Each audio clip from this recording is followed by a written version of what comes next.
You watch those nature documentaries on the cable? See the one about lions? Look at this lion. He's the king of the jungle. Huge mane out there. He's so big. He's so hot.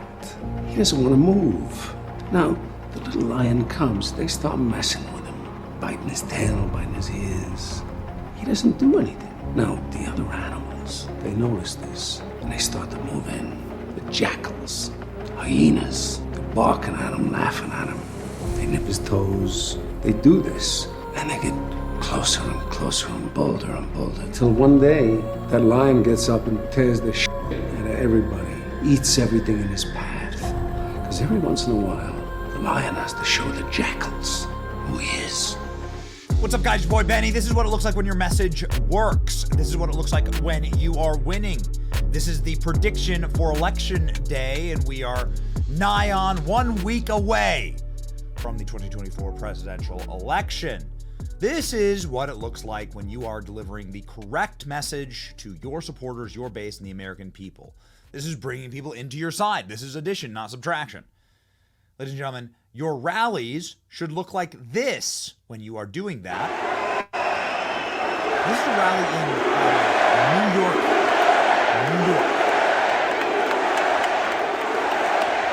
Look at this. 20,000 patriots. They are not to see Bruce Springsteen, Beyonce. We do it, and the election nationwide is over. We take over the White House, and we fix up our country, okay? We fix up our country. This is what real love looks like. Now, Donald Trump has a winning message, and in fact, it's very interesting how in an article that's up today in Axios, behind the curtain, Dems fear they're blowing it.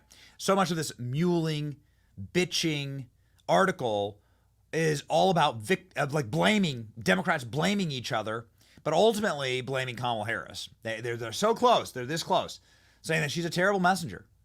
She's an atrocious messenger. Katie Couric, of all people, said Kamala Harris is an awful messenger. She did a town hall on CNN this week, and David Axelrod is like, word salad city is what he says about Kamala Harris. They're saying that the Kamala Harris, while they try and do some forgiving of her, they're like, she's just terrible. She's just terrible at connecting with voters. She's terrible at connecting her message to the American people. You know who's really good at that? President Trump. President Trump is now seeing the benefits of being the man who actually speaks the language of the American people, and he's been doing it for, well, his entire life. He's been a celebrity for 50 plus years. He knows how to drop an ad, and he knows how to connect. Here we go. Donald Trump has always loved this country. I would love and I would dedicate my life to this country. This country with the proper leadership can go on to become what it once was. He's always put us first.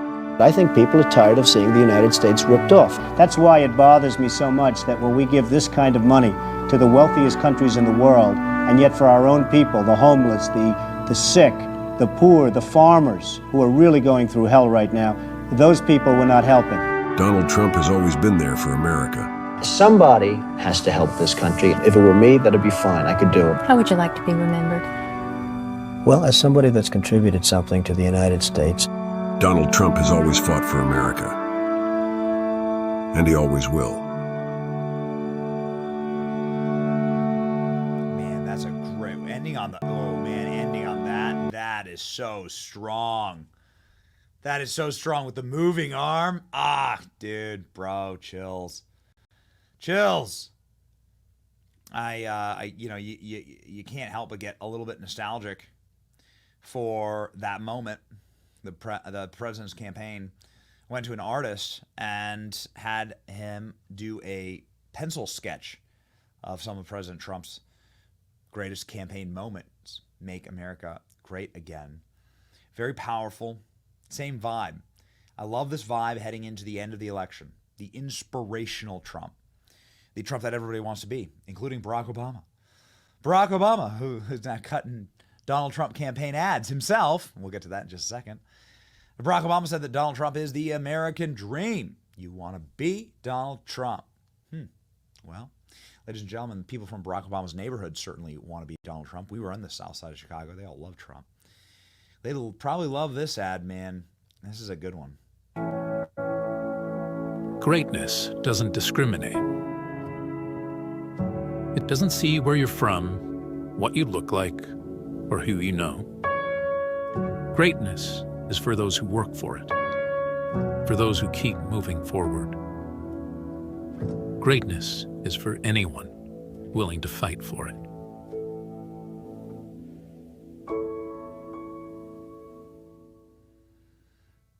Make America great again. Can't wait for this to be Keep America Great. Yeah. Ladies and gentlemen, this is the embarrassment that is the Kamala Harris campaign. Kamala Harris is doing everything she possibly can, throwing everything she possibly can to try and defeat these winning messages from the Trump campaign. Chilling new ads. Kamala Harris's fans walk out of rally while she's speaking after waiting hours for Obama and Bruce Springsteen. Didn't matter if they waited hours or not.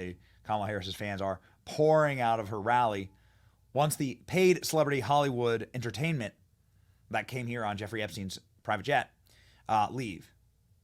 Kamala Harris brought in some of the biggest stars, including Hollywood stars, directors, producers, celebrities, Bruce Springsteen, Barack Obama. She couldn't even get a fraction of the number of people who Donald Trump gets to a rally without any stars, himself being the star. Harris appeared on stage with Barack Obama for the first time in the 2024 campaign in Atlanta, Georgia. After Obama spoke, Harris took the stage, but her walk-on song didn't play, leaving it very awkward. What a mess. The attendees stayed in the stadium, dozens, if not hundreds, headed for the bleachers when Kamala Harris started speaking. Oh, no.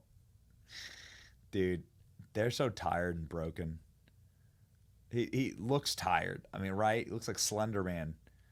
Look at this. Look at this rally. Now look at Tilda Swinton over here. This is what chronically low testosterone looks like in a man, by the way. See how Bruce Springsteen is slowly morphing into Tilda Swinton? This is what chronically low testosterone looks like. Look at this. Wow, I wonder why you came to the Kamala Harris rally. Well, let's see. Got a free Bruce Springsteen concert out of it. Really wasn't that great of a concert, but what was great was, I mean that. It was actually a very hard to listen to concert. Here's a sample. Carving you up all right. Say you gotta stay hungry. This is real. Well, I'm just about starving tonight. I'm dying for some action. I'm sick of sitting around here trying to write this book. I need a love reaction. Come on now, baby, give me just one look. You can't start a fire. Yeah, dude, it's hard. It's hard to listen to, man. It's tough. Barack Obama, the best clip of the night, though, is Barack Obama cutting a Trump ad. Here in Georgia and across the country are struggling to pay the bills. We all know the price of everything from housing to health care to groceries is still too high, and it hurts. I'm Donald J. Trump, and I approve this message. All right. So my favorite Trump ad, which is not an official Trump ad, should be. I was able to actually, great honor to speak on the same stage as Trump and Tucker just a couple nights ago. Tucker Carlson giving the profound message for Donald Trump, the true ringing message about why Donald Trump is winning and will win in 2024. The best Trump ad that's not an official Trump ad by Tucker Carlson. Millions of Americans sincerely love Donald Trump. They love him in spite of everything they've heard. They love him often in spite of himself. They love Donald Trump because no one else loves them. The country they built, the country their ancestors fought for over hundreds of years, has left them to die in their unfashionable little towns, mocked and despised by the sneering half-wits with finance degrees but no actual skills who seem to run everything all of a sudden. Whatever Donald Trump's faults, he is better than the rest of the people in charge. At least he doesn't hate them for their weakness. Donald Trump, in other words, is and has always been a living indictment of the people who run this country. That was true 4 years ago when Trump came out of nowhere to win the presidency, and it's every bit as true right now. Trump rose because they failed. It's as simple as that. If the people in charge had done a halfway decent job with the country they inherited, if they'd cared about anything other than themselves, even for just a moment, Donald Trump would still be hosting Celebrity Apprentice. But they didn't. Instead, they were incompetent and narcissistic and cruel and relentlessly dishonest. They wrecked what they didn't build, they lied about it. They hurt anyone who told the truth about what they were doing. That's true. We watched. America is still a great country, the best in the world, but our ruling class is disgusting. A vote for Trump is a vote against them. That's what's going on in this country.